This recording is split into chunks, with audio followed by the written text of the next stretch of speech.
Qayerdan olgansiz urug'ni? Qo'shnimizdan oldim. O'tgan yil boshqacha oshqovoq ekkanman-da, O'tgan kattasini ekkan. Kattasini ekkanman. Necha kilo ketadi bu 1 gektar bo'lgan? Hozir 2 kiloga yaqin oldim.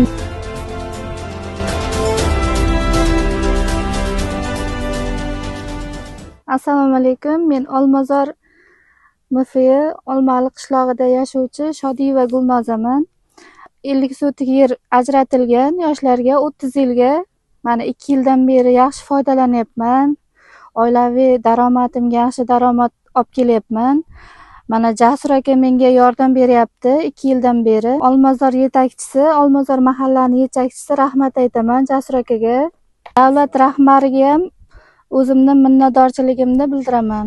Biz yoshlarga shuncha imkoniyat berib, mana shuncha yerlar ajratib, rahmat aytaman.